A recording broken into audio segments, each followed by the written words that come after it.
विपश्यना की साधना में कैथारसिस कब होती है? मैं विपश्यना का अभ्यास करता हूँ। मेरा संगीत का कार्य क्षेत्र होश की दिशा में मेरे लिए किस प्रकार सहायक हो सकता है? विपश्यना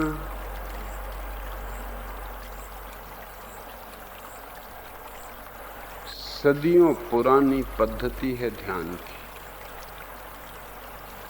इसकी खोज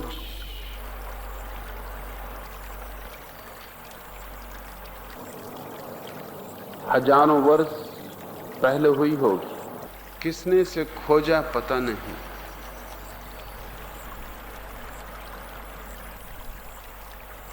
अद्भुत प्रक्रिया है। स्वयं से परिचित होने का सरलतम उपाय है। विपश्यना शब्द का अर्थ है चुपचाप बैठकर अपने आप का साक्षी हो जाना। पश्य का अर्थ है देखना। विपश्यना का अर्थ है बस चुपचाप भीतर बैठकर देखना। ये श्वास भीतर आई, ये श्वास बाहर गई, इसको भी देखना। ये हृदय धड़का, इसको भी देखना।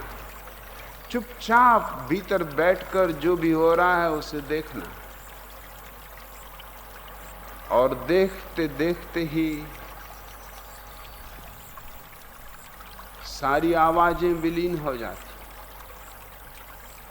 और एक महाशून्य तुम्हें घेर लेता। बुद्ध ने विपश्यना की प्रक्रिया को सारे जगत में विस्तीर्ण किया, लेकिन एक अड़चन है।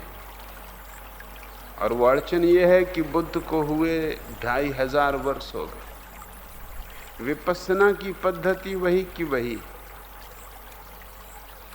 लेकिन आदमी की नालायकी वही की वही नहीं। आदमी नालायकी से और नालायकी की तरफ बढ़ता गया।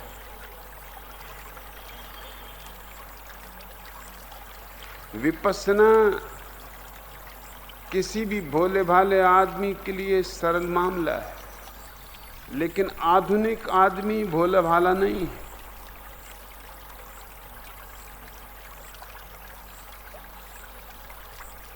आधुनिक आदमी इतने शोरगुल से भरा है, इतनी बेईमानी से, औरों की तो बात छोड़ दो, अपने साथ भी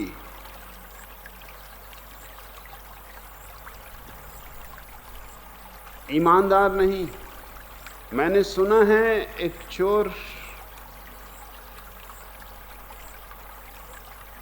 एकनाथ के साथ तीर्थ यात्रा पर गया। एकनाथ तीर्थ यात्रा पर जा रहे थे। उनके सारे शिष्यों का मंडल तीर्थ यात्रा पर निकला था। चोर जाहिर था, सारा गांव उसे जानता था। उस चोर ने एकनाथ को कहा कि मुझे भी साथ ले लो, मुझ गरीब को भी बचा लो, मैं भी तुम्हारे साथ सारे तीर्थ हो आऊं। एकनाथ ने कहा मुझे कोई ऐतराज नहीं, एक शर्त, कम से कम तीर्थ यात्रा 3 से 6 महीने तक चलेगी। इस बीच तुम चोरी नहीं करोगे, नहीं तो तुम्हारी झंझट में नहीं ले जाना चाहता। 50-60 मेरे शिष्य होंगे, तुम उन्हीं की चोरी करोगे। उस आदमी ने वायदा किया कि कसम खाता हूं आपकी, चोरी नहीं करूंगा। एकनाथ ने कहा फिर कोई हर्ज नहीं, तुम साथ हो गए। लेकिन दूसरी ही रात से गड़बड़ शुरू हो गई, और गड़बड़ बड़ी अजीब थी।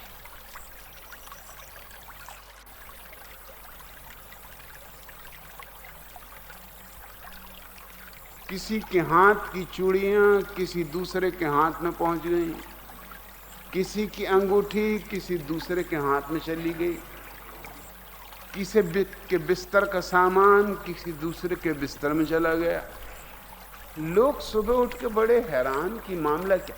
चीजें मिल जाती थी, चोरी नहीं होती थी,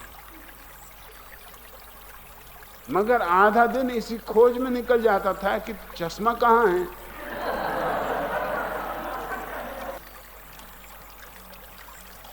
किसी के रुपए गायब, रुपए कहां हैं। जब तक 50-60 आदमियों की एक एक चीज न खोजी जाए तब तक रुपए न मिले, चश्मा न मिले। एकनाथ ने अंततः 2-3 दिन के बाद एक रात जाग के बिताई। शक उन्हें हुआ कि मामला उसी चोर का है, और मामला उसी चोर का था। जैसे ही सब सो जाते वो उठता और इसका सामान उसके सामान में, उसका सामान किसी और के सामान में। एकनाथ ने उसने कहा, पागल, तूने कसम खाई थी चोरी न करेंगे। उसने कहा, मैंने कसम खाई थी चोरी न करेंगे तो चोरी तो नहीं कर रहा, और मैंने ये तो कभी कसम न खाई थी कि चीजें न बदलेंगे। और तुम्हारी तीर्थ यात्रा तो 3 महीने में खत्म हो जाएगी, ये मेरी जिंदगी भर की आदत है। और जब सब सो जाते हैं तब मेरा दिन होता है। रात भर क्या करूं, खाक, और किसी का कुछ बिगाड़ तो नहीं रहा हूं, किसी का एक ढेला तो लिया नहीं।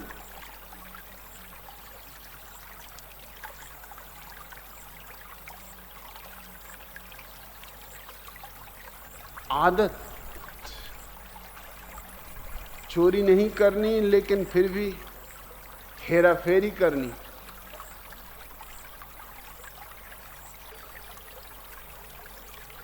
थोड़ा रस तो आ ही जाता है, थोड़ा मजा तो आ ही जाता है। दूसरे दिन सुबह बैठ के वही एक आदमी था जो मजे से देखता था कि कहां क्या हो रहा।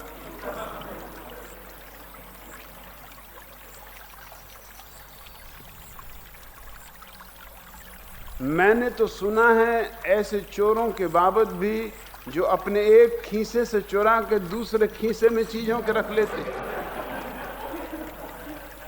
दिल तो बहल जाता है, बात तो रह जाती, इज्जत का सवाल है।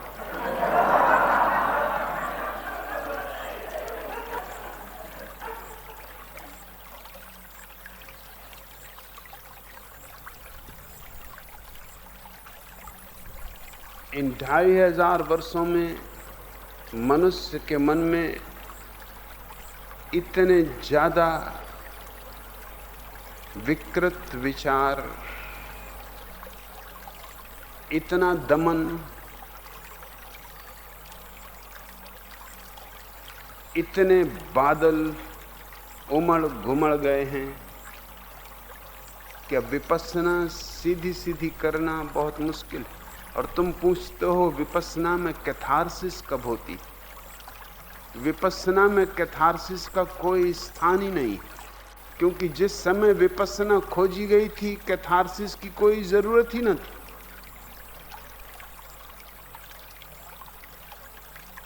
अब अगर कैंसर ही ना हो तो कैंसर के इलाज की क्या जरूरत है।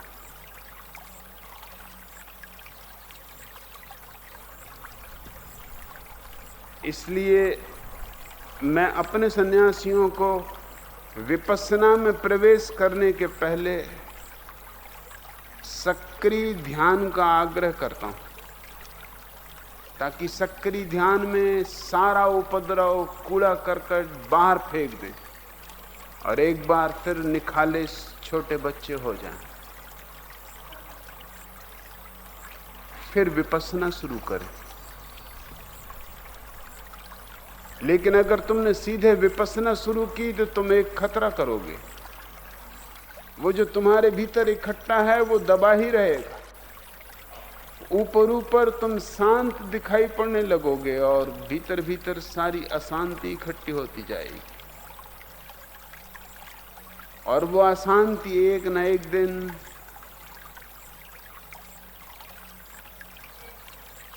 एक विस्फोट की भांति फूट सकती, फूटेगी। एक सीमा है जब तक तुम उसे दबाए रख सकते हो। विपස්සना सीधी शुरू करने के मैं पक्ष में नहीं। विपස්සना दूसरा चरण है। अब 2000 वर्ष पहले पहला चरण था, अब विपස්සना दूसरा चरण है। अब पहला चरण सक्रिय ध्यान है। सक्रिय ध्यान तुम्हें विपස්සना के लिए तैयार करेगा। सक्रिय ध्यान काफी नहीं है, उससे तुम आत्मज्ञान को उपलब्ध नहीं हो जाओगे। लेकिन सक्रिय ध्यान तुम्हें धोके, जैसे गंगा में स्नान कराए हो, ऐसा स्वच्छ कर देगा। उन स्वच्छता के क्षणों में विपස්සना में प्रवेश करना उचित है, अन्यथा खतरा है। लेकिन बड़ी मुश्किल ये है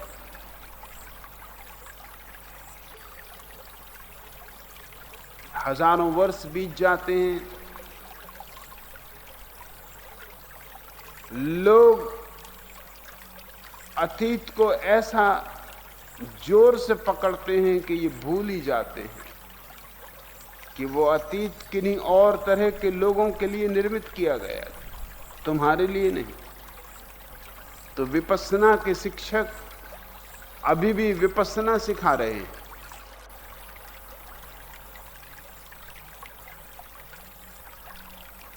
और उन्हें पता ही नहीं कि इन 25 वर्षों में आदमी पे क्या गुजरी। तूफान गुजर गए, आंधियां गुजर गई, आदमी के भीतर इतनी टूट फूट इकट्ठी हो गई, इतना कूड़ा करकट इकट्ठा हो गया है कि पहले उसे साफ कर लेना जरूरी है। तो मेरी सलाह है, सक्रिय ध्यान को पहला कदम बनाओ। और जब तुम अपने भीतर पाओ कि अब निकालने को कुछ भी नहीं, तब विपස්සना शुरू करो। तो विपස්සना ही तुम्हें आत्मज्ञान की तरफ ले जाएगी। दूसरा प्रश्न तुमने पूछा है कि तुम संगीतज्ञ हो, जागरूक रह के संगीत को कैसे साधो,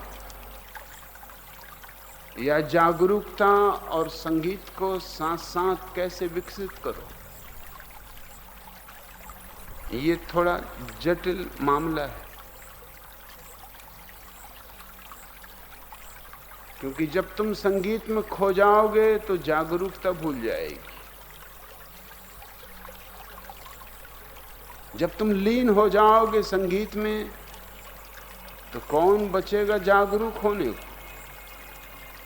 और जब तुम जागरूक होगे तो संगीत टूट फूट जाएगा। तो तुम दो विरोधी चीजों को जोड़ने की कोशिश में मुश्किल में पड़ जाओ, बहुत ऐंचातानी हो जाएगी। कोई भी एक बात चुन लो, पर्याप्त है। दो नाव पर सवार होना अच्छा नहीं, दो घोड़ों पर सवार होना अच्छा नहीं। लाख उपाय करो, खतरा होगा। संगीत पर्याप्त है, डूब जाओ पूरे, इतने डूब जाओ कि तुम्हें पता ही ना रहे कि कोई संगीतज्ञ भी है, संगीत ही रह जाए और परमात्मा के द्वार खुल जाएंगे।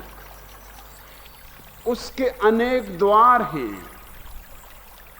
सौभाग्य है कि उसका एक ही द्वार नहीं बड़ा, अन्यथा बड़ी भीड़ हो जाती, बड़ी मुश्किल हो जाती, क्यों लग जाते, सदियों तक क्यों लगे रहते। बुद्धों को सदियों तक खड़े रहना पड़ता दरवाजों पर, लेकिन उसके अनंत द्वार।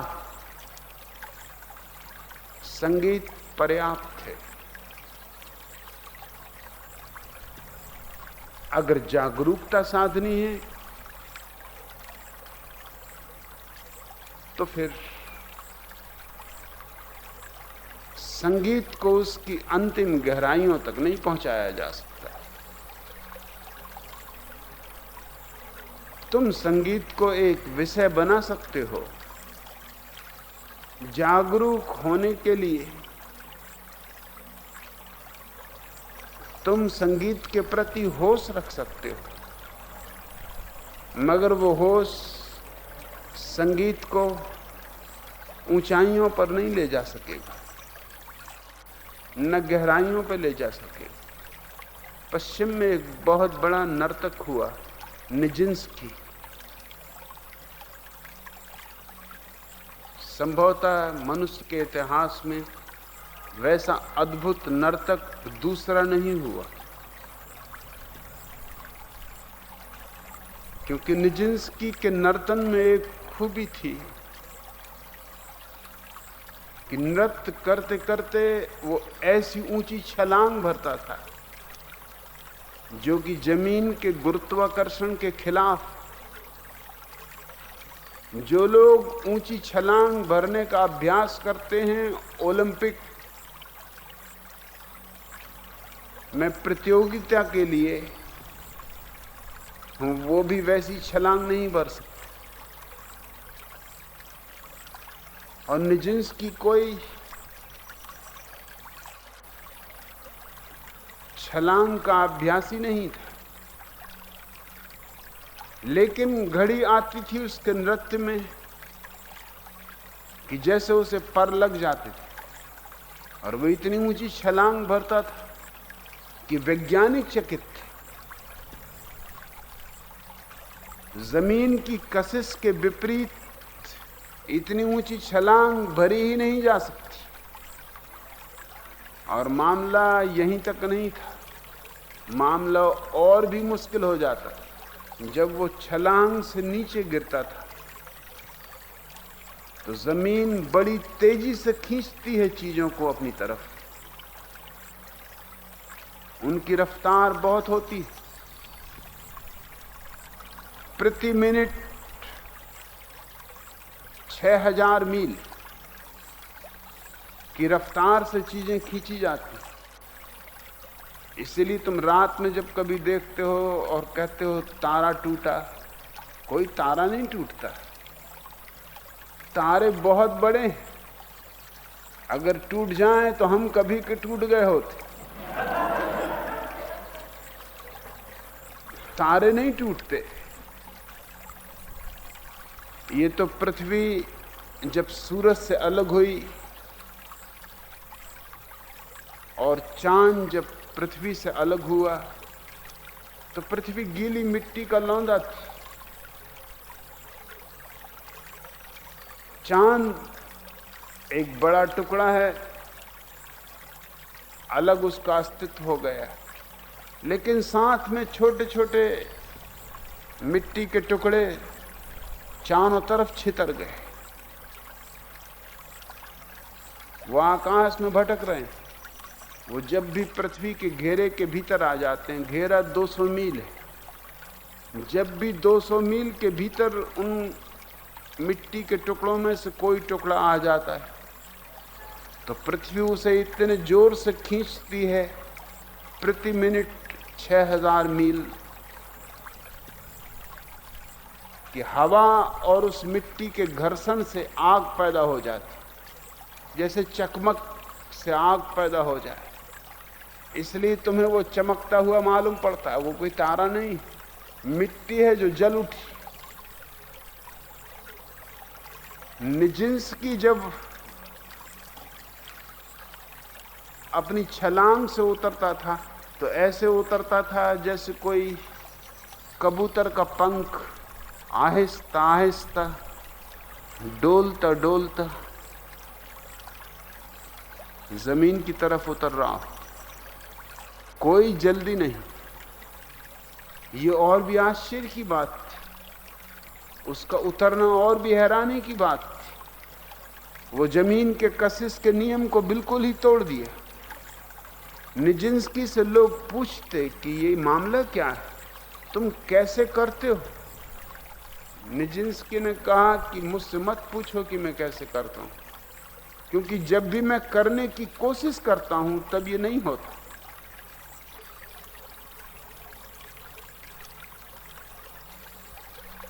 मैं घर भी करने की कोशिश करता हूं, ये नहीं होता। मैंने मंच पर भी करने की कोशिश की है और ये नहीं हुआ। जब मैं थक जाता हूं कोशिश करते करते और भूल जाता हूं इस बकवास को, तब मैं अचानक एक दिन पाता हूं कि ये हो गया।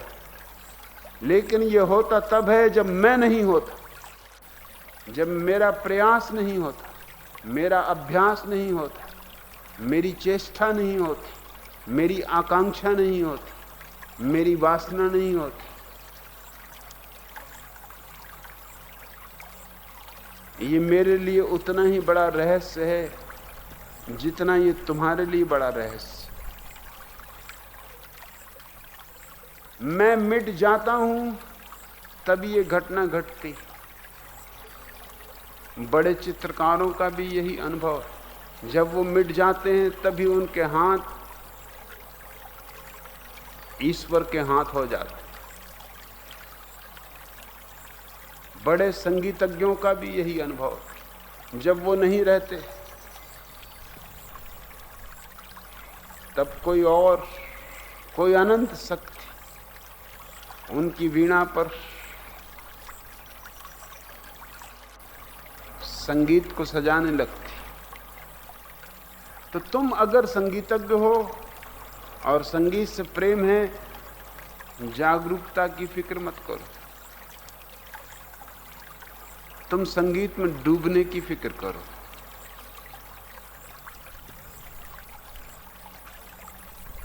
संगीत ही रह जाए, तुम न बचो। तुम वहीं पहुंच जाओगे जहां वे लोग पहुंचे हैं जो परम जागरूकता की साधना किए। तो वहां भी यही करना होता। परम जागरूकता में भी स्वयं को भूलना पड़ता। शुरुआत करते समय तो व्यक्ति होता है,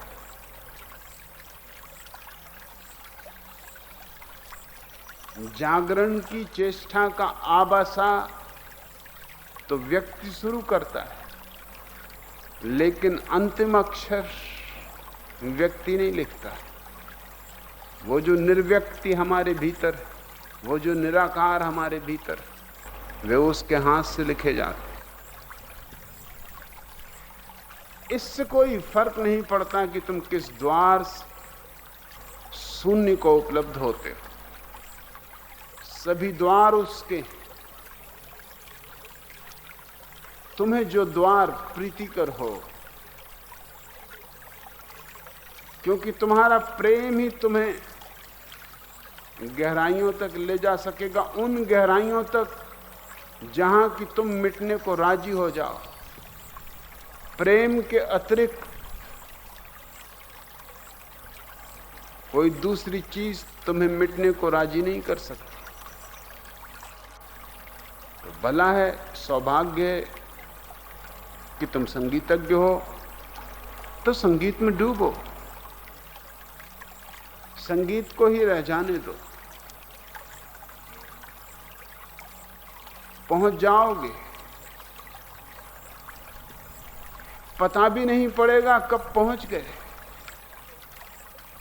पहुंच जाओगे तभी जानोगे कि अरे मैं कहां हूं।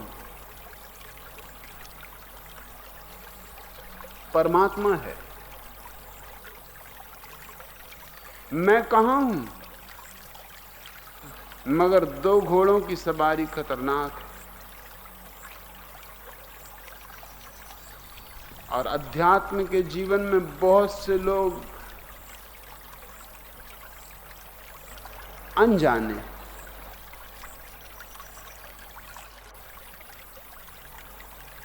अनेक घोड़ों पर सवार हो जाते,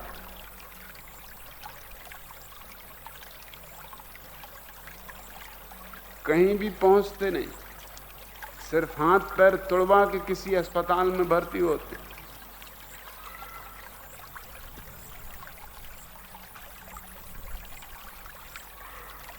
एक ही घोड़ा काफी, एक को पाने के लिए बस एक काफी। दुई खोनी है, तुम दुई पे सवार हो रहे।